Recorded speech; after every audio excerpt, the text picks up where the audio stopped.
चलिए बच्चों, नमस्कार।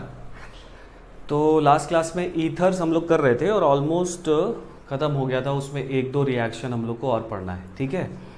तो उसका सारा क्वेश्चन, ऑलमोस्ट सारा क्वेश्चन आप कर सकते हो। कुछ क्वेश्चंस बस मुझे एक दो टॉपिक और बताना है इसमें, ठीक है। चलिए, तो उसको ख़त्म करके फिर हम लोग फिनॉल स्टार्ट किया जाए। चलो भाई देखो, सबसे पहला इसमें हम लोग को जो टॉपिक बचा है that is oxidation of ethers. Oxidation of ethers, ठीक है। देखो, तो इसमें पहला है बाय एयर, ठीक है। एयर से ऑक्सीडेशन मतलब सेल्फ ऑक्सीडेशन एक तरह से समझा जाए तो, क्योंकि ईथर अगर आप कहीं स्टोर किए हैं तो वहाँ पर अगर एयर इनफिल्ट्रेट कर गई तो ऑटोमेटिकली ईथर का क्या हो जाएगा, ऑक्सीडेशन हो जाएगा। तो ऐसा समझो, जैसे मान लो है ROCH R डैश, मान लीजिए ये कोई एक अपना ईथर है और एयर से अगर इसका ऑक्सीडेशन होना है, एयर मतलब उसमें O2 होगा और अगर लाइट मिल गई तो ये अपने आप ऑक्सीडाइज हो जाएगा ये ईथर, ठीक है। ये ईथर जो हम लोगों ने लिया है, आप इसको देखें तो एक खास तरीके से हमने इसको लिखा है और इसमें ये आपको समझना है कि इसमें जो O से जुड़े डायरेक्टली कार्बन्स होते हैं उसको हम लोग अल्फा कार्बन्स बोलेंगे। किसी भी फंक्शनल ग्रुप में हम लोग ऐसा ही करते हैं कि किसी भी फंक्शनल ग्रुप में जो फंक्शनल ग्रुप से डायरेक्टली अटैच्ड कार्बन है वो अल्फा कार्बन होता है, नहीं। तो ये फंक्शनल ग्रुप O है, इससे डायरेक्टली अटैच्ड ये अल्फा हो और इस पर एटलीस्ट एक हाइड्रोजन होना चाहिए, मतलब इसके पास भी क्या होना चाहिए, अल्फा हाइड्रोजन होना चाहिए, ठीक है। तो इस कार्बन के पास एक अल्फा हाइड्रोजन है ना। इधर का मैंने नॉर्मली R लिख दिया है, अगर दोनों तरफ होगा तो दोनों तरफ ऑक्सीडेशन होगा, लेकिन अपने को सिर्फ समझना है तो हम लोग क्या किए, सिर्फ एक तरफ अल्फा हाइड्रोजन ले लिए हैं। तो अगर एयर के साथ इसका ऑक्सीडेशन होता है तो वो इस H को हटाकर वहां पर OOH ऐसा है ना, OO और ये H आकर फिर यहाँ जुड़ जाता है, ठीक है। तो ईथर का ऑक्सीडेशन इस तरह से होता है और अल्फा पोजीशन के H को हटा के OOH ग्रुप लग जाता है और इस मॉलिक्यूल को बोलते हैं हम लोग ईथर परऑक्साइड, ठीक है। ईथर और ये H2O2 वाला परऑक्साइड, या कहीं कहीं पर ईथर हाइड्रोपरऑक्साइड भी लिखा रह सकता है। ईथर हाइड्रोपरऑक्साइड, ये हाइड्रोजन को भी लिख दिया है, ठीक है ना। तो या तो इसको ईथर परऑक्साइड बोल सकते हैं, या ईथर एक तरफ ईथर एक तरफ हाइड्रोजन और ये परऑक्साइड लिंकेज, तो इसको ईथर हाइड्रोपरऑक्साइड भी बोलते हैं। और ये एयर से ऑक्सीडेशन होने के बाद ऐसा मॉलिक्यूल बनता है, ठीक है। अच्छा, ये जो कंपाउंड बना है ये कंपाउंड पॉइजनस होता है, और सिर्फ पॉइजनस ही नहीं, ये एक्सप्लोजिव भी होता है। इनमें से एक भी हो जाता तो डेंजरस था, लेकिन ये सर्वगुण संपन्न है ना, ये दोनों तरह से डेंजरस है, पॉइजन भी है और एक्सप्लोजिव भी है। तो इस वजह से ये ईथर परऑक्साइड जो है वो अपना एक डेंजरस कंपाउंड बन गया है। अगर आप कहीं पे लैब में ईथर रखें स्टोर करके और उसमें कहीं से हवा घुस गई और वो ईथर परऑक्साइड बना लिया है ना, तो ये एक डेंजरस कंपाउंड हो गया है कि आप इसको उठाए और टेस्ट ट्यूब में लिए और हीट करना शुरू किए तो पता चला ब्लास्ट हो गया, है ना। तो इसका ये ऑक्सीडेशन प्रोडक्ट हो गया। ये बात तो समझ में आ गई अपने को। अब इसके आगे की बात हम लोग समझ रहे हैं कि भाई मान लो ईथर रखा है, ईथर का ऑक्सीडेशन हो गया, तो ऑक्सीडेशन हुआ है कि नहीं हुआ है ये बात तो हम लोग बॉटल देख के बता नहीं सकते। तो उसका आइडेंटिफिकेशन हम लोग को करना होता है कि इसका ऑक्सीडेशन हुआ है कि नहीं हुआ है, ठीक है ना। तो पहले इतना नोट कर लो, फिर हम लोग ये पता लगाएंगे कि लैब में how it is ensured, how it is known, है ना, कि भाई ईथर का ऑक्सीडेशन होकर ईथर परऑक्साइड उस बॉटल में बना है या नहीं बना है, मतलब वो ईथर अपने को यूज़ करना है या नहीं करना है, ठीक है। तो इसको जल्दी से एक बार नोट कर लीजिए, फिर हम लोग समझते हैं आगे वाला पार्ट। हो गया होगा, चलो।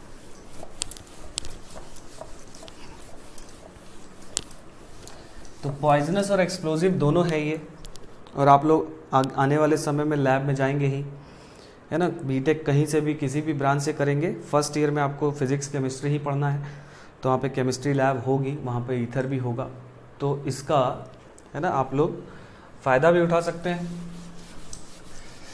तो उसको भी संभाल के इस्तेमाल करना, फ़ायदा उठाने की कोशिश मत करना कि ईथर को गर्म करने रख दिए और फिर लैब से चले गए बाहर। चलिए, तो आइडेंटिफिकेशन,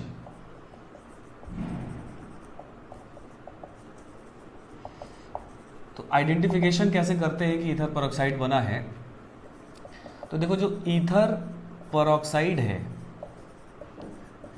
उसमें हम लोग उसको लेकर पहले उसमें डाइल्यूट H2SO4 डाल देते हैं या एक्वस FeSO4 डाल देते हैं। इन दोनों में से कोई एक, है ना, चाहे आप डाइल्यूट H2SO4 डाल दीजिए, चाहे FeSO4 डाल दीजिए, ये दोनों ही डालने से ईथर अलग हो जाता है और साथ में अपने को हाइड्रोलाइज होकर H2O2 मिल जाता है। तो जो आइडेंटिफिकेशन है कि ईथर पेरोक्साइड बना है कि नहीं, वो हम लोग पता लगाते हैं कि H2O2 के टेस्ट से, कि अगर H2O2 मिल गया सॉल्यूशन में इसको हाइड्रोलाइज करने के बाद और H2O2 का टेस्ट अगर पॉजिटिव आ गया तो इसका मतलब ईथर पेरोक्साइड बना हुआ था। तो H2O2 का दो तरह से हम लोग आइडेंटिफिकेशन कर सकते हैं, अगर डाइल्यूट H2SO4 डाले हैं तो, या FeSO4 डाले हैं तो अगर मान लीजिए आपने FeSO4 डाला हुआ है, H2O2 मिलेगा, Fe2+ है यहाँ पर, और H2O2 एक ऑक्सीडाइजिंग एजेंट होता है, तो ये ऑक्सीजन इसको ऑक्सीडाइज करके किस में भेज देगा, Fe3+ में भेज देगा। और फिर आफ्टर सम टाइम हम लोग इसमें क्या डाल देंगे, पोटेशियम थायोसाइनेट डाल देंगे, KCNS, है ना। और जब ये जो CNS आयन है ये Fe के साथ कॉम्प्लेक्स बना लेगा ना, HCN3 ऐसा ये कॉम्प्लेक्स बना लेगा और इस कॉम्प्लेक्स का रेड कलर होता है। तो अगर आपको FeSO4 डाले और उसमें फिर पोटेशियम थायोसाइनेट डाल दिए, तो अगर रेड कलर मिल गया इस कॉम्प्लेक्स बनने की वजह से, जनरली जो ट्रांजिशन जो कोऑर्डिनेशन कॉम्प्लेक्सेस होते हैं वो जनरली कलर्ड होते हैं, तो अगर ऐसा रेड कलर का सॉल्यूशन मिल गया तो इसका मतलब यहाँ पर ईथर पेरोक्साइड बन चुका था। ठीक है, अगर आपने यही काम डाइल्यूट H2SO4 लेकर किया है तो फिर हम लोग यहाँ पर potassium iodide in presence of starch, है ना, स्टार्च का बेसिकली ये टेस्ट है कि potassium iodide in presence of starch डाल देंगे तो H2O2 के साथ ये मिलकर, है ना, यहाँ पर एक कॉम्प्लेक्स बना देगा और ये कॉम्प्लेक्स का कलर होता है ब्लू। ठीक है, ये कॉम्प्लेक्स क्या होता है ये हम लोग आगे पढ़ेंगे, क्वालिटेटिव एनालिसिस पढ़ेंगे तो वहाँ पर उसको बताएंगे आप। ठीक है, तो ब्लू कलर कॉम्प्लेक्स मतलब अगर आपने H2SO4 से स्टार्ट किया है और Ki स्टार्च डाला है तो कॉम्प्लेक्स ब्लू कलर दे दिया, मतलब ईथर पेरोक्साइड बन गया है, तो उसको यूज़ नहीं करना है। समझ गए बात। चलिए इसको नोट कर लो फटाफट।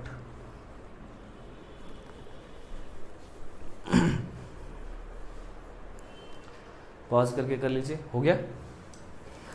तो ये था ऑक्सीडेशन बाय एयर।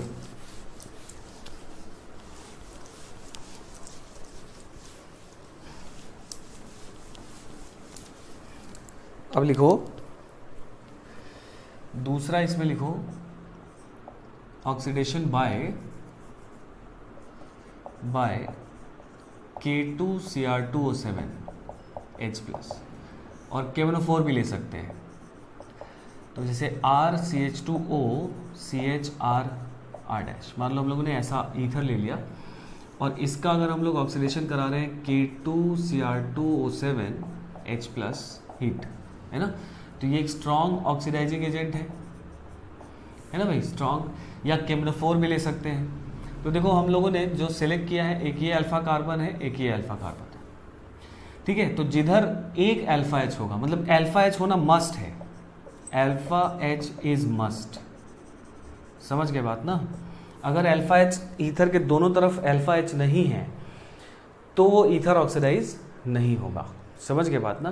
तो ईथर के दोनों तरफ क्या होना चाहिए, अल्फा H होना चाहिए, या दोनों में से एक तरफ भी हो तो भी चलेगा। ठीक है, तो वो वाला पोर्शन ऑक्सीडाइज हो जाएगा। तो होगा कैसे ऑक्सीडाइज, जो इधर वाला पोर्शन है ये R और इस कार्बन का ऑक्सीडेशन सीधा चला जाएगा COH की तरफ, है ना, कार्बोक्सिलिक एसिड तक, और इधर वाला जो पोर्शन है जिसके पास एक अल्फा H है ये ऑक्सीडाइज हो जाएगा कीटोन पर, मतलब एक अल्फा एच वाला कीटोन बनाएगा और 2 अल्फा एच वाला कार्बोक्सिलिक एसिड बनाएगा।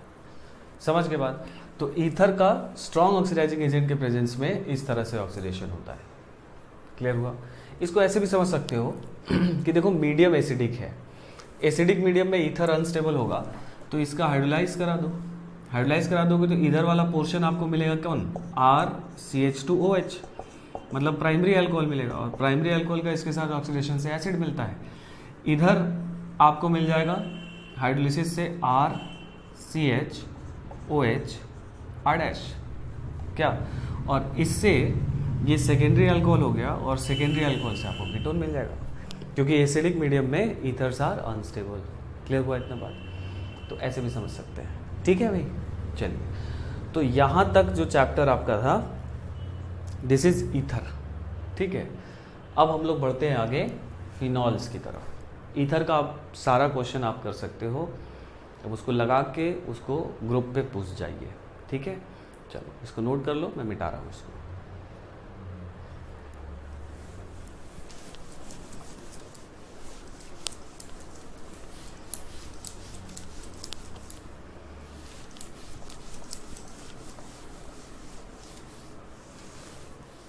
आइए अब स्टार्ट किया जाए फिनॉल्स। फिनॉल्स फंक्शनल ग्रुप सब लोग जानते होंगे। बेंजीन पर डायरेक्टली OH अगर लगा होगा तो ऐसे फंक्शनल ग्रुप को हम लोग फिनॉल बोलते हैं। मतलब अगर कहीं किसी को कंफ्यूजन हो कि भाई फिनॉल ऐसा अगर हो तो this is not phenol, this is phenol, मतलब इस OH का बेंजीन से डायरेक्ट अटैच होना जरूरी है। ये एरोमेटिक अल्कोहल एलिफेटिक अल्कोहल है और ये वाला एरोमेटिक अल्कोहल है। समझ गए? एरोमेटिक अल्कोहल को हम लोग फिनॉल बोलते हैं, और इसमें डिफरेंस है। ठीक है ना, इसमें कंफ्यूज मत होना। और एक बात और ध्यान रखिए कि फिनॉल और अल्कोहल को फंक्शनल आइसोमर भी बोलते हैं। They are functional isomers, functional group isomers. समझ गए? मतलब ये दोनों सेम फंक्शनल ग्रुप नहीं है। अगर किसी मॉलिक्यूल के पास फिनॉल और अल्कोहल दोनों होगा तो आप दो अलग फंक्शनल ग्रुप बोलोगे, फिनॉल अलग बोलोगे और अल्कोहल अलग बोलोगे। These two are functional group isomers. जैसे फंक्शनल ग्रुप आइसोमर्स, खैर ये दोनों मॉलिक्यूल नहीं है, मतलब मैं अल्कोहल और फिनॉल की बात कर रहा हूँ, है ना। इसको करेक्ट कर देते हैं। चलो यहाँ पे अलग से पॉइंट लिख देते हैं कि phenols and alcohols are functional group isomers.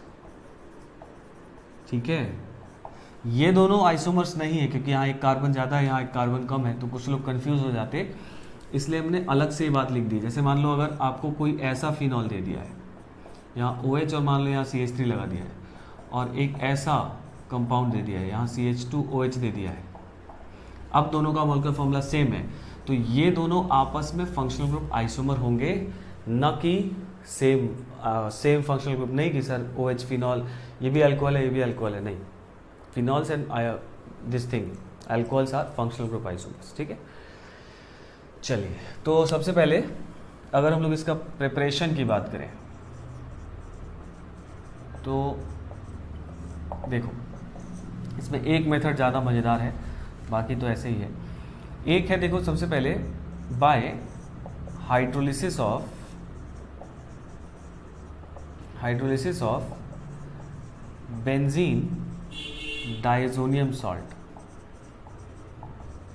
Benzene diazonium salt. और ये हम लोगों ने, है ना, एक बार पहले पढ़ रखा है ना, बेंजीन डाइजोनियम सॉल्ट बनाना सीखे थे हम लोग। ठीक है, तो कैसे बनाते थे भाई बेंजीन डाइजोनियम सॉल्ट?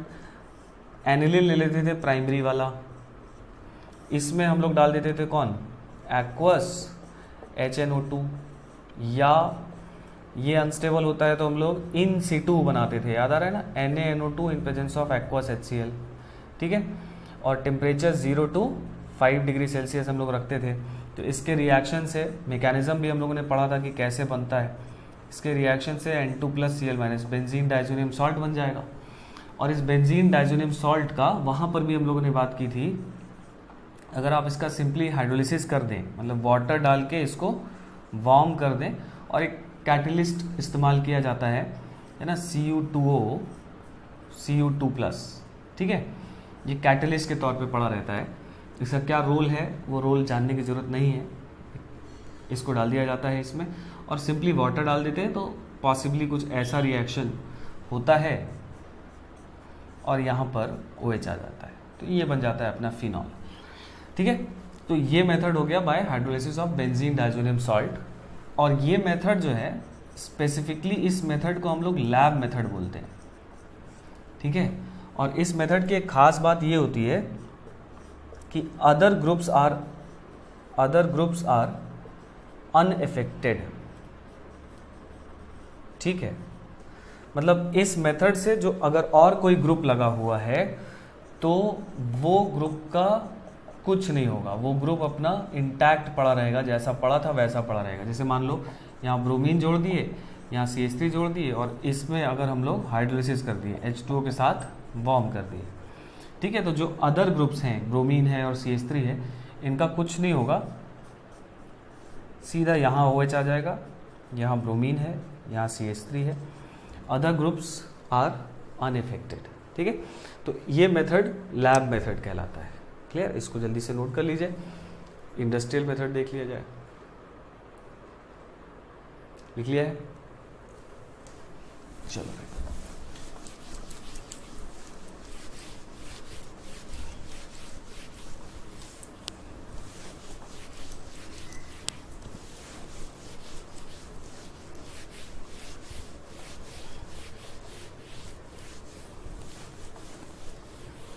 आइए अब दूसरा मेथड लिखा जाए बाय डाउज प्रोसेस, ठीक है, डाउज प्रोसेस। और ये मेथड इंडस्ट्रियल मेथड है, ठीक है। मतलब इसके बाद पहला ही था बस खाली लैब मेथड, इसके बाद हम जो भी पढ़ रहे हैं वो सब इंडस्ट्रियल मेथड है। तो डाउज प्रोसेस हम लोग एक बार पहले भी देख चुके हैं कि अगर हम लोग क्लोरोबेंजीन ले लिए और उसका NaOH के साथ, है ना, अगर हम लोग हीट कर दिए करीब 300-350 डिग्री सेल्सियस के आसपास, और हाई प्रेशर भी रखना पड़ता है अपने को, है ना। तो ये याद होगा आपको कि यहाँ से ये इस पर अटैक करके इसको बाहर करेगा, मतलब ArSN2 वाले में पढ़े थे, याद आ रहा है। क्योंकि मीडियम बेसिक है तो इसलिए फिनॉल ना बन के फिनॉक्साइड बनेगा पहले, और फिर सेकेंड स्टेप में जब हम लोग इसमें H+ डाल देंगे तो फिर ये यहाँ पर H+ एक्सेप्ट करके फिनॉल बना लेगा, ठीक है। And this method is known as Dow's process, कि when chlorobenzene is fused with या is heated with under high pressure with NaOH, then phenol is found, ठीक है। तो एक ये मेथड है, डाउज प्रोसेस इसको बोलते हैं। इसी तरह से दूसरा भी एक इंडस्ट्रियल मेथड है bye fusion of alkali with benzene sulphonic acid, ठीक है। फ्यूजन ऑफ एल्कली मतलब बेस, तो बेस का बेंजीन सल्फोनिक एसिड के साथ फ्यूजन, मतलब एकदम हाई टेम्परेचर, लगभग मोल्टेन स्टेट में। तो अगर हम लोग कोई बेंजीन सल्फोनिक एसिड ले लें और हम लोग NaOH के साथ इसको फ्यूज़ कर दें, और यहाँ पर भी हम लोग को प्रेशर ज़्यादा चाहिए होता है, फ्यूज़ कर रहे हैं मतलब मेल्ट कर रहे हैं, मतलब बहुत ज़्यादा टेम्परेचर है क्या। तो जब इसमें भी अगर हम लोग ऐसा करेंगे तो यहाँ पर भी फाइनली फर्स्ट स्टेप में ये किए, सेकेंड स्टेप में H+ डालने के बाद फिर यहाँ पर अपने को फिनॉल मिल जाता है। तो ये भी इंडस्ट्रियल मेथड है, और ये दोनों one of the oldest industrial method है। जब पहले इनिशियली जब फिनॉल बनाया जाता था तो डाउज प्रोसेस या इस मेथड से बनाया जाता था इंडस्ट्रियली, ठीक है।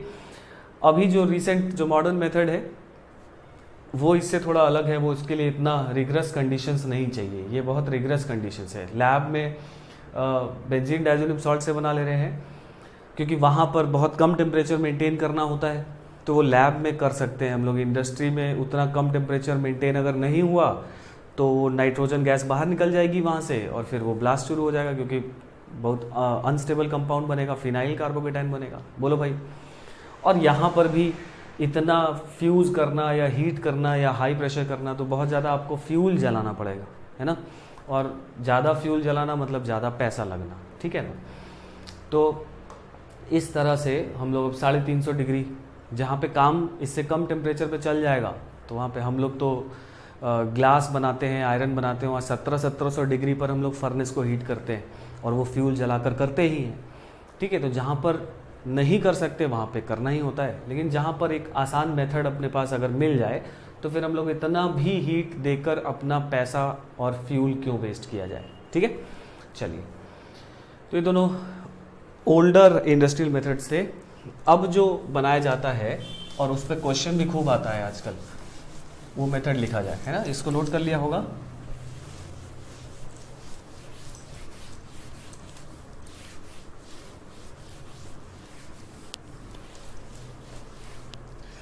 ठीक है, फिर नेक्स्ट मेथड लिखो बाय क्यूमीन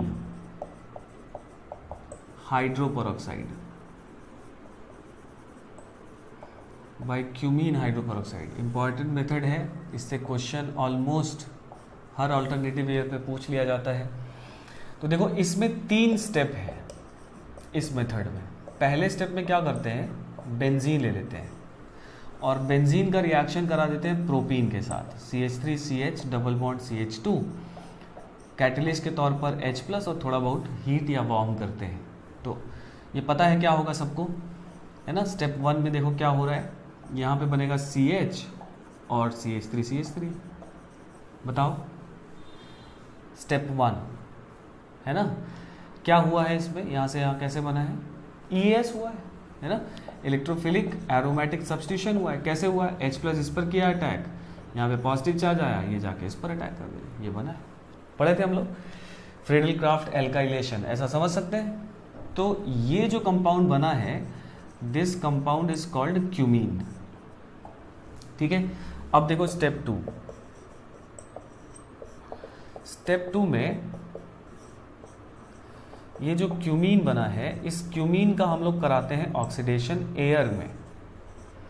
O2 है ना, एयर से आया है ये इन प्रेजेंस ऑफ लाइट।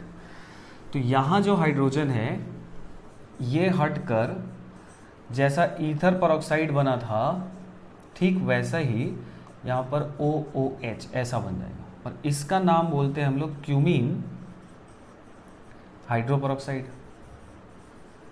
बोलो भाई, this is called cumene hydroperoxide. जैसे वहां पर ईथर हाइड्रोपेरोक्साइड बोले थे, वैसे ये क्यूमीन हाइड्रोपेरोक्साइड बन गया। कैसे बना अभी हम लोग मैकेनिज्म समझेंगे, ठीक है। और लास्ट स्टेप पे हम लोग बात करते हैं इसमें। अब इस क्यूमीन हाइड्रोपेरोक्साइड का हम लोग कर देते हैं हाइड्रोलिसिस, ठीक है, ये है। और इसका हम लोग डाइल्यूट H2SO4 के साथ हाइड्रोलिसिस कर देते हैं, है ना, 10% या उससे कम। तो इसका जब हाइड्रोलिसिस हो जाएगा तब आपको एक फ्रैक्शन या एक फ्रैगमेंट मिलेगा फिनॉल, और एक फ्रैगमेंट मिलता है, क्योंकि यहाँ पर CH3 है तो मिलता है एसीटोन, ठीक है, एक मिलता है एसीटोन। तो जो क्यूमीन हाइड्रोपेरोक्साइड है, ये जो मेथड है प्रिपरेशन ऑफ फिनॉल नाउ, इसमें कहीं पर भी आपको बहुत ज़्यादा टेम्परेचर या बहुत ज़्यादा पैसा लगाने की ज़रूरत नहीं समझ में आती है, ठीक है। तो देर आर 3 स्टेप्स, और ये 3 स्टेप से हम लोग फिनॉल बना रहे हैं, जिसमें पहले स्टेप का मैकेनिज्म हम लोग नहीं लिखेंगे क्योंकि ये हम लोग पढ़े हुए हैं, ठीक है। दूसरे और तीसरे स्टेप का मैकेनिज्म लिखेंगे, और तीसरे स्टेप का मैकेनिज्म सबसे ज़्यादा इंपॉर्टेंट है, ठीक है। सेकेंड वाला तो ठीक है, नॉर्मल सा है, इसमें ज़्यादा क्वेश्चन नहीं पूछा जाएगा, बस आपको प्रोडक्ट पता होना चाहिए। बट इसका मैकेनिज्म मज़ेदार है, इस पर क्वेश्चन भी बन सकता है और बनता है, ठीक है। तो पहले इतना नोट कर लो, फिर इसका मैकेनिज्म समझा जाए। क्लियर करें।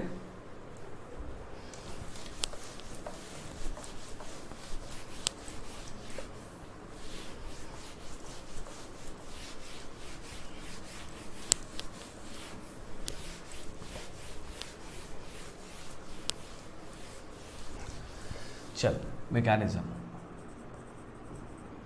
तो हम लोग मैकेनिज्म लिख रहे हैं स्टेप 2 का, ठीक है। स्टेप 2 था अपने पास क्यूमीन था भाई, अब इसमें क्या होता है, HNu या किसी रेडिकल इनिशिएटर की मदद से, रेडिकल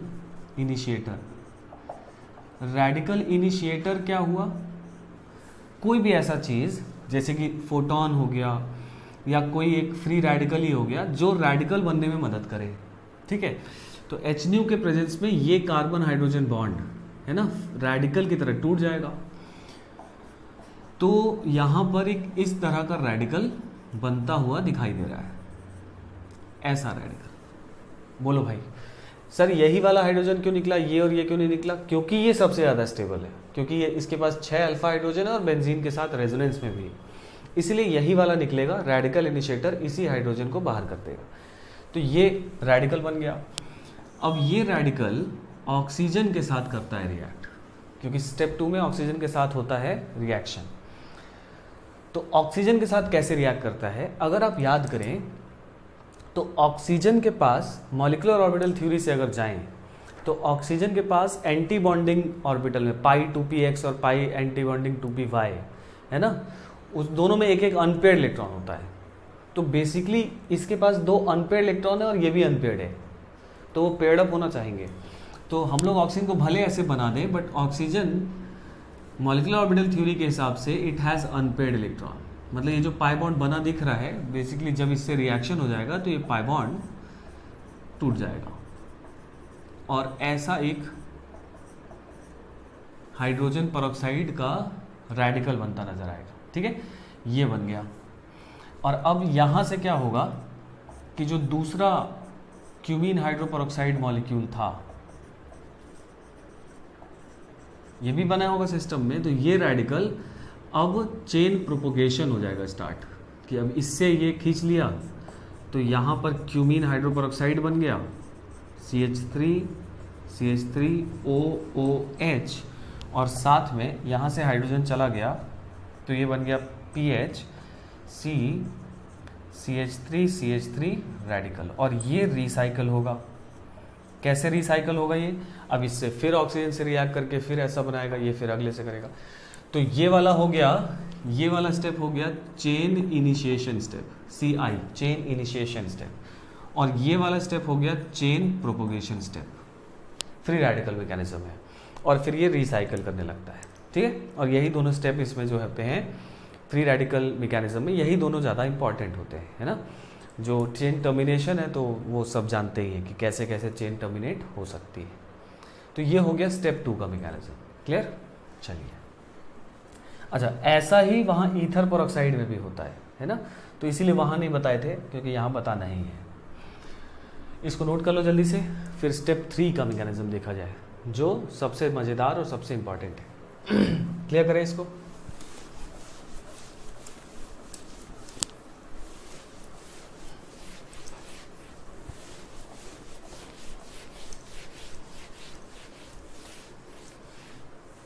चलो देखो स्टेप 3 में क्या हो रहा है, हमने ले लिया है PHC क्यूमीन हाइड्रोपेरोक्साइड ले लिया है और इसका हम लोग कर रहे हैं हाइड्रोलिसिस मतलब H3O+। तो H+ इस ऑक्सीजन के लोन पेयर पे किया अटैक, बन गया PHC CH3OOH H+, और ये बन गया है एक बहुत अच्छा लीविंग ग्रुप। अगर ये यहाँ से निकल जाए तो इस ऑक्सीजन पे आ जाएगा plus charge with incomplete octet, तो ये निकलेगा नहीं क्योंकि ऑक्सीजन पे इनकम्प्लीट ऑक्टेट के साथ प्लस चार्ज हाईली अनस्टेबल होता है। तो होगा क्या कि अब ये वाला का जो ऑक्सीजन है इससे डायरेक्टली अटैच्ड कार्बन ये है और इस पर 3 ग्रुप हैं, इन तीनों का अपना अपना कुछ माइग्रेटरी एप्टीट्यूड होगा। तो अगर मिथाइल और फिनाइल में अगर हम लोग बात करें तो सबसे अच्छा माइग्रेटरी एप्टीट्यूड किसका होता है, पढ़े हो पिनाकॉल पिनाकोलोन में, अगर नहीं याद आ रहा है तो कॉपी पलट के देखो। सबसे अच्छा इन तीनों में होगा फिनाइल का। तो फिनाइल अपना इलेक्ट्रॉन पेयर लेकर यहाँ से इस पर माइग्रेट होगा और तब यहाँ से ये बाहर जाएगा, मतलब यहाँ पर भी माइग्रेशन हो रहा है जैसा पिनाकॉल पिनाकोलोन रिएरेंजमेंट में हुआ करता था। सर ऐसा कैसे हो गया, यहाँ तो ऑक्सीजन है, वहाँ कार्बन होता था। तो देखो, जैसा कार्बोकेटायन होता था और उसमें माइग्रेशन होता था, वैसे ही यहाँ भी हो सकता है। जरूरी नहीं कि वो माइग्रेशन सिर्फ कार्बन की प्रॉपर्टी है कि कार्बन पे प्लस आएगा तभी माइग्रेशन होगा, नहीं। कार्बन हो, बोरॉन हो, है ना, और नाइट्रोजन हो, हम लोग आगे नाइट्रोजन में भी देखेंगे। बोरॉन में एक समय था, उसका मैकेनिज्म आगे चल के मैं बताऊंगा आपको है ना, जब वो हाइड्रोबोरेशन ऑक्सीडेशन पढ़ रहे थे, तो वो बहुत अर्ली स्टेज थी, इसलिए वहाँ नहीं बताए, उसको आगे बताएंगे। बोरॉन भी होगा तो भी माइग्रेशन होता है ना। तो उसी तरह से ऑक्सीजन पे माइग्रेट करेगा और ये वाटर यहाँ से बाहर जाएगा, और देखो एक ऐसा स्पीशीज बनता हुआ आपको दिखाई देगा ओ, और यहाँ पे आ चुका है फिनाइल, ऐसा बन गया है। अब मीडियम में H+ था, अब मीडियम में वाटर भी है, तो यहाँ पर क्या होगा भाई, वाटर इस कार्बोकेटाइन पे प्रॉम्प्टली अटैक कर जाएगा, ठीक है। तो यहाँ पर जो स्पीशीज बनेगी अब, तो यहाँ पर OH आ जाएगा और यहाँ पर OPH है। बोलो सर यहाँ बैक बॉन्डिंग भी तो हो सकती है, तो बैक बॉन्डिंग है ना, लेकिन ये बैक बॉन्डिंग वाले का एक रेजोनेटिंग स्ट्रक्चर तो है ही ना, तो मतलब वाटर तो अटैक करेगा ही इस पे। अब अगर इसको ध्यान से देखो तो ये एक कार्बन पे एक OR और एक OH है, हेमी एसिटल टाइप का चीज़ है, तो इसका तो हाइड्रोलिसिस होना ही है एसिडिक मीडियम में। तो कैसे होगा, H3+ का H+ इस पर कर जाएगा अटैक। सर इस पर भी तो कर सकता है, तो ये बात पढ़ाए थे कि इस पर करेगा तो कुछ नहीं, यहाँ पहुँचेंगे फिर यहाँ से आएंगे, क्योंकि वाटर तो एक्सेस में ही है, ठीक है। तो इस H+ का अटैक इस पर हुआ तो ये बन जाएगा एक अच्छा लिविंग ग्रुप, और ये यहाँ से बॉन्ड बनाते हुए इसको क्या कर देगा, बाहर। नहीं तो देखो बनता हुआ नजर आ रहा है अपने को, एक तरफ यहाँ डबल बॉन्ड आ जाएगा, H+ मीडियम से आया था तो वापस चला जाएगा, और ये यहाँ से बाहर चला गया है, तो एक मिल गया है अपने को CH3C double bond O CH3 plus जो एक स्पीशीज यहाँ से बाहर हुई है दैट इज PHOH। तो ये बना है अपना फिनॉल।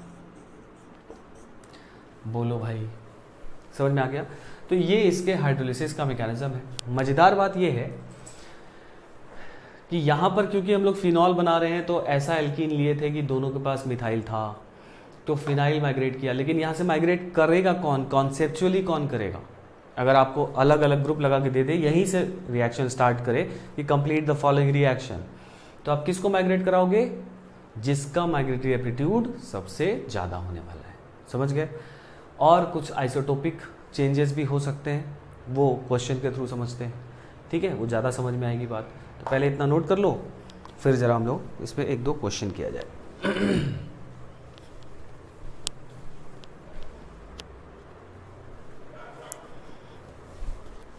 हो गया है।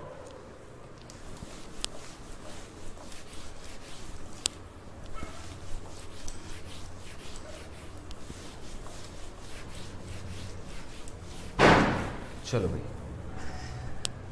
तो लिखो राइट प्रोडक्ट्स।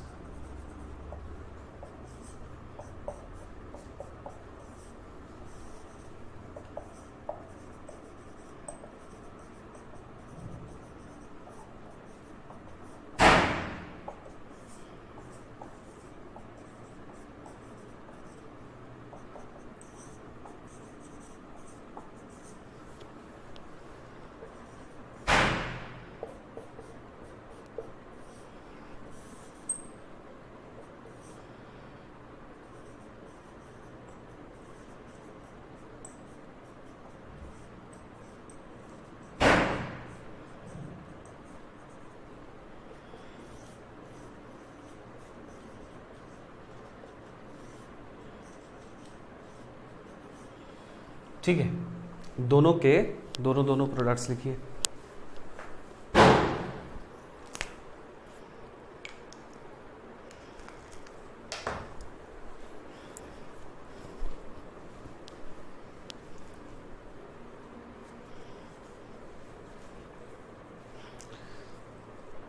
हो गया होगा।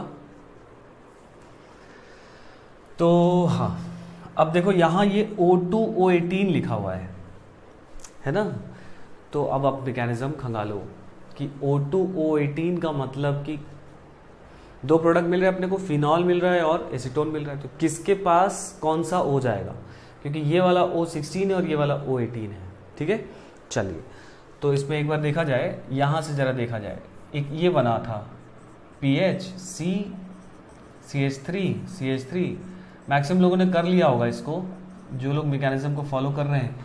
तो देखो इसमें H+ जब इसका हाइड्रोलिसिस करोगे तो ये फिनाइल यहाँ माइग्रेट किया, ये बाहर गया, है ना। तो ऐसा बन गया ना CH3 प्लस और यहाँ OPH और ये वाला O18 है क्या। और फिर जो वाटर से H2O आता है वो वाटर हाइड्रोलिसिस तो आप इससे कर रहे हो, O16 है तो यहाँ O16 आएगा, तो यहाँ बन जाएगा OH CH3 और यहाँ आ जाएगा OPH प्लस और ये O18 रहेगा। बोलो तो ये वाला फिनॉल के साथ O18 जा रहा है और इसके साथ, क्योंकि इसका वाटर इस पर अटैक कर रहा है, तो एसीटोन के साथ जो O आएगा वो O16 होगा। मतलब यहाँ पे अगर अपने को फाइनल प्रोडक्ट लिखना है तो हम लोग लिखेंगे फिनॉल जिसके पास O18 है और प्लस हम लोग लिखेंगे एसीटोन जिसके पास O16 है। बोलो भाई, मज़ेदार क्वेश्चन है।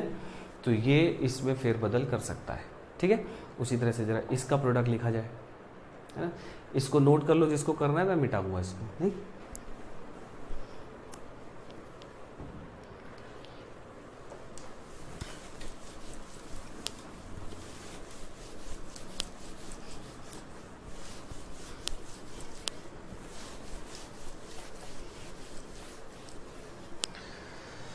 हाँ भाई, तो इसमें H+ का पहला अटैक इस पे कराए होंगे, यहाँ कार्बोकेटाइन बना होगा, ये इस पे अटैक किया होगा। मतलब इसमें आपको CH3 और एक कार्बन पे आया होगा बेंजीन पर OCH3 और फाइनली OOH ऐसा बना होगा। बोलो, क्योंकि इस बार तो O16 ही लिया गया है। तो अब अगर इसका हाइड्रोलिसिस आप कराओगे तो H+ इस पे जाएगा, ये बाहर जाएगा और इन तीनों में से जो सबसे अच्छा माइग्रेटरी एप्टीट्यूड है इसका है, ये माइग्रेट करके इसको बाहर करेगा। नहीं तो आपको अब देखो फाइनल मैं यहाँ से लिखूँ, मैं लिखूँगा PH C≡O CH3 और मैं लिखूँगा ऐसा कंपाउंड OH और यहाँ पर OCH3। मतलब इस बार फिनॉल न बन के फिनॉल पर ईथर वाला भी बनेगा, नहीं। तो ये यहाँ पर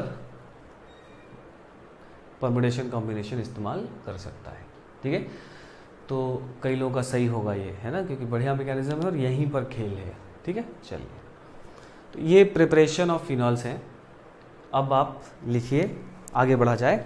अब आप लिखिए फिजिकल प्रॉपर्टीज ऑफ फिनॉल। इसको मिटा रहा हूँ मैंने, लिख लीजिएगा, मिटा दो। तो इसको लिखो अब फिजिकल प्रॉपर्टीज ऑफ फिनॉल्स, ठीक।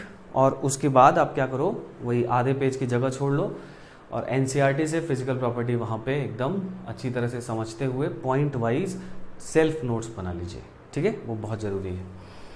और फिर हम लोग स्टार्ट करते हैं chemical properties of phenol. Chemical properties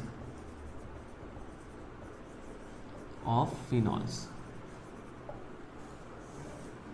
तो सबसे पहला तो केमिकल प्रॉपर्टी जो है वो एसिडिक प्रॉपर्टी ही होगा,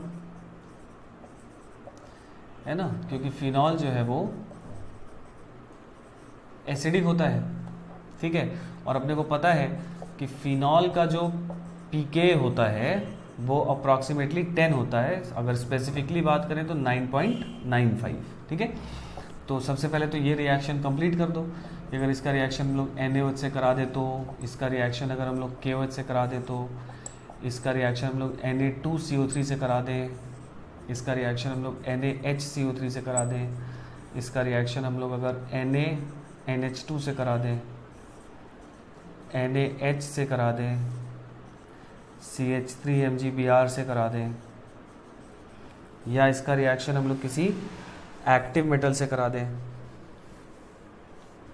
ठीक है। किसी एक्टिव मेटल जैसे सोडियम, पोटेशियम, कैल्शियम, ना किसी एक्टिव मेटल से इसका रिएक्शन करा दें, तो किसके किसके साथ रिएक्शन होगा, किसके किसके साथ रिएक्शन नहीं होगा। मतलब इसको कंप्लीट करना है ना। जैसा हम लोग पहले पढ़ते आए हैं वैसा ही है, ठीक है।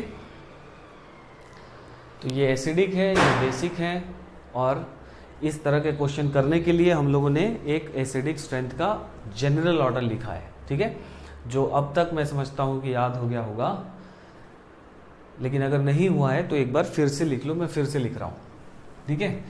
तो वो एसिडिक स्ट्रेंथ का जनरल ऑर्डर क्या था, सबसे ज़्यादा था सल्फोनिक एसिड, सल्फोनिक एसिड के बाद था फॉर्मिक एसिड, फॉर्मिक एसिड के बाद था बेंजोइक एसिड, बेंजोइक एसिड के बाद था कार्बोक्सिलिक एसिड, फिर इसके बाद था H2CO3, ठीक है।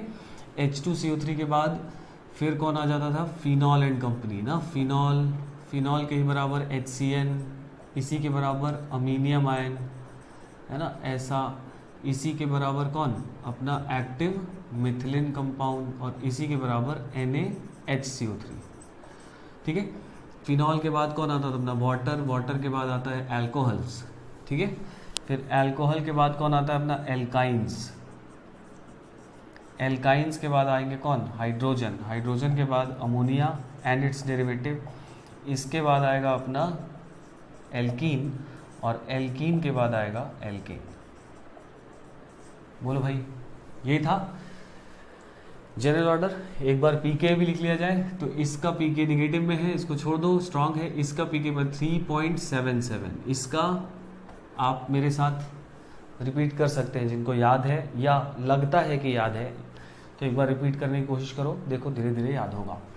ये 4.2, कार्बोक्सिलिक एसिड का 4 से 6, H2CO3 का 6.35, फिनॉल एंड कंपनी का 10, वाटर का 15.7, ये 16-17 के रेंज में, एल्काइन का 25, हाइड्रोजन का 35, ये 38, एल्कीन का 43 और एल्केन का 48, यही होता था। बोलो भाई। तो ये अपना एक जनरल ऑर्डर था, और उससे हम लोग यहाँ पर ये रिएक्शन सारा का सारा कंप्लीट कर सकते हैं। तो इसको देखते हैं। अच्छा, इतना जिन लोगों को याद हो गया है उनके लिए कुछ और हम लिखते रहे, है ना, क्योंकि कुछ और का भी अपने को थोड़ा याद होना चाहिए। तो पहले स्टेप में तो ये याद हो गया होगा, अब आगे इसमें एक दो और एसिड हम लिख दे रहे हैं, जैसे, है ना, वो मन करे तो याद करना, मन ना करे तो याद नहीं करना। जैसे एक होता है पर एसिटिक एसिड, इसका नाम क्या है, कार्बोक्सिलिक एसिड में एसिटिक एसिड नहीं है, पर एसिटिक एसिड है, पर एसिटिक एसिड, ठीक है, और इसका पीके वैल्यू होता है 8.2, ठीक है। इसी तरह से अगर हम लोग बात करें H2S, H2S का जो पीके होता है वो 6.8 होता है। अगर हम लोग बात करें फिनॉल की जगह पर SH, इसकी बात करें तो इसका पीके वैल्यू 6.3 6.4 के आसपास होता है, ठीक है। फिनॉल की जगह पे थायोफिनॉल, तो ये 6.8 6.3 6.4 के आसपास। उसी तरह से एक बढ़िया एसिड होता है स्क्वेरिक एसिड, इसकी बात हम लोग पहले भी कर चुके हैं ना, दिस इज कॉल्ड स्क्वेरिक एसिड, ठीक है। तो इसके पास दो एसिडिक एच है, ये एक ये, तो इसका जो pK1 है वो होता है 1, और जो pK2 होता है वो होता है 3, है ना। pK1 और pK2, एक 1 और एक 3, दोनों एसिडिक, हाईली एसिडिक हैं। कैसे हाईली एसिडिक हैं ये, जब इसका H+ निकाल दोगे तो इस पर आएगा नेगेटिव चार्ज, और ये नेगेटिव चार्ज जो है वो रेजोनेंस, इक्विवेलेंट रेजोनेंस, ऑक्सीजन से ऑक्सीजन पे इक्विवेलेंट रेजोनेंस करेगा, ठीक है। तो क्योंकि इक्विवेलेंट रेजोनेंस है यहाँ पर, इस वजह से ये हाईली एसिडिक कंपाउंड है, और इसका pK1 जो है वो 1 है। अच्छा सर, किसका 1 है सर, इसका 1 है या इसका 1 है, क्योंकि दोनों तो एक जैसा है सर। अगर ये H+ निकलेगा तो इस पर जो नेगेटिव आएगा ये भी रेजोनेंस करके इस ऑक्सीजन पे चला जाएगा। तो सर इसका 1 है या इसका 1 में, कोई भी का जो भी पहले निकलेगा, भाई इसमें 2 H है, रिएक्शन के दौरान तो एक ही पहले निकलेगा ना, तो जो भी पहले निकलेगा उसका pK1 हो जाएगा। अब एक का H+ निकल गया तो ये हो जाएगा O-, ठीक है। तो अब जो दूसरे वाले का एसिडिक स्ट्रेंथ है जो बचा है उसका घट जाएगा, उसका 3 हो जाएगा। क्यों हो जाएगा ऐसा, क्योंकि ये पहली बात तो ये हो जाएगा O-, ये O- प्लस I से इसको इलेक्ट्रॉन पहुंचाएगा, O- का प्लस I होता है, और दूसरा कि ये O- का इस पर इक्विवेलेंट रेजोनेंस बहुत अच्छा हो रहा होगा, तो वो इस वाले रेजोनेंस को क्या कर रहेगा, डिस्टर्ब करेगा। समझे बात। तो इस वजह से दूसरे वाले जो H का pK है वो पहले वाले से कम हो जाएगा, और नॉर्मली हम लोग हर पॉलीप्रोटिक एसिड में ऐसा ही देखते हैं, ठीक है। H2SO4 में भी तो 2H होता है नहीं, या H2CO3 में भी 2H होता है, तो वहाँ पे भी तो आपको पूछना चाहिए सर किस H का pK ज़्यादा है। दोनों एक जैसे हैं, जो भी पहला निकलेगा उसका pK ज़्यादा है, ठीक है। तो ये अपना कुछ एसिड्स हो गए। एक और है पिक्रिक एसिड, आगे भी पढ़ेंगे, यहाँ पे भी है, चलो लिख देते हैं। फिनॉल NO2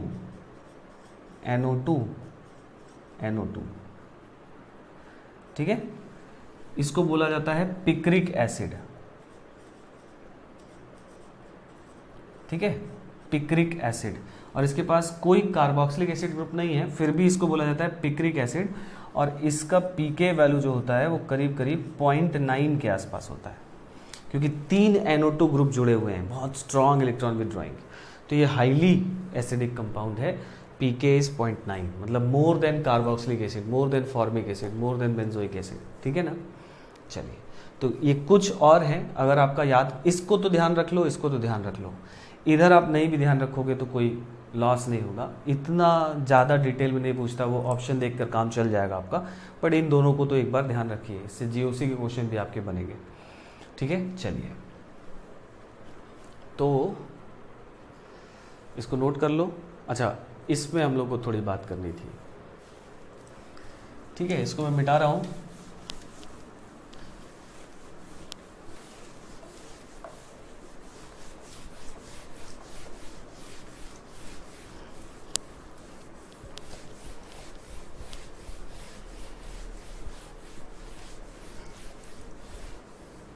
देखो यहाँ पर, देखो इसके साथ रिएक्शन हो जाएगा, इसके साथ हो जाएगा, इसके साथ भी हो जाएगा, क्योंकि यहाँ पे कार्बोनेट आयन अगर H+ खींचेगा तो बनेगा NaHCO3, ठीक है। तो NaHCO3 और फिनॉल में अगर हम लोग बात करें तो दोनों का हम लोग एसिडिक स्ट्रेंथ लगभग बराबर देखें, है ना। इसको भी 10 लिखें और इसको भी 10 लिखें, ठीक है ना। तो यहाँ पर ये रिएक्शन लगभग हो जाता है, ठीक है, मतलब क्योंकि इक्विलिब्रिया बीच में रहता है ना। तो और NaHCO3 बन गया, तो अगर बीच में इक्विलिब्रिया है तो हम लोग बोल देते हैं कि फिजिबल है। लेकिन इसके साथ रिएक्शन नहीं होगा। NaHCO3 के साथ अगर H+ खींचेगा ये, तो बना देगा H2CO3, और H2CO3 का pK 6.35 होता है, इसका है 10, तो उससे स्ट्रॉन्गर बन रहा है, तो यहाँ वाला रिएक्शन नहीं होगा। NaHCO3 के साथ रिएक्शन नहीं देगा और H2CO3 नहीं बनेगा। H2CO3 नहीं बनेगा तो H2O + CO2 बाहर नहीं जाएगा, क्योंकि ये टूट जाएगा इसमें, और CO2 बाहर नहीं जाएगा तो हम लोग कहते हैं कि एफरवेसेंस नहीं आएगा। क्या नहीं आएगा? एफरवेसेंस नहीं आएगा। समझ के बात ना। तो एक जनरल क्वेश्चन होता है कि which of the following gives effervescence with NaHCO3, मतलब सोडियम बाइकार्बोनेट, ठीक है। तो ये इसका लॉजिक पता है कि अगर बनने वाला एसिड, जैसे जो भी एसिड्स H2CO3 से स्ट्रॉन्गर एसिड होंगे इस तरफ, वो एफरवेसेंस दे देंगे, जो इससे वीकर होगा वो एफरवेसेंस नहीं देगा, ठीक है ना। तो phenol do not gives effervescence, ठीक है, नोट करके एक पॉइंट लिखिए नीचे, है ना। Phenols do not give effervescence, phenols do not give effervescence with sodium bicarbonate, do not give effervescence with sodium bicarbonate।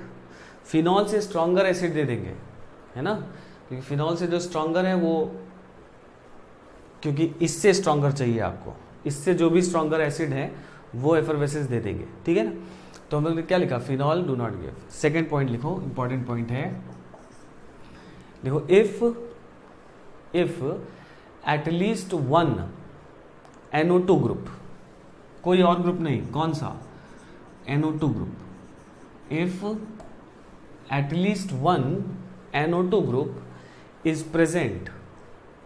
Present at ortho और para position of phenol, if at least one NO2 group is present at ortho or para position of phenol,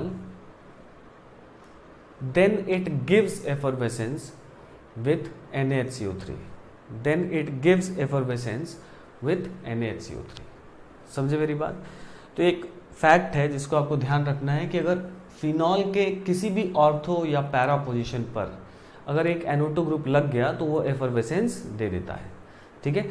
phenol नहीं दे सकता, या phenol से weaker जो phenol derivative है वो भी नहीं दे सकते। क्लियर है। चलिए, तो ये एक फैक्ट है जिसको आपको ध्यान रखना है, क्योंकि वो वहाँ पर इक्विलिब्रिया जो है वो ऑलमोस्ट 50% ऐसा कुछ बन जाता है। तो एफरवेसेंस अगर CO2 निकलने लगेगा तो ये खत्म होने लगेगा, ये खत्म होने लगेगा, तो रिएक्शन फॉरवर्ड शिफ्ट होने लगेगा, ठीक है। चलिए, तो ये था इसका एसिडिक प्रॉपर्टी, है ना। अब हम लोग नेक्स्ट क्लास में फिनॉल का जो बेंजीन की वजह से प्रॉपर्टीज होता है वो सब देखेंगे, ठीक है भाई। चलिए, नमस्कार।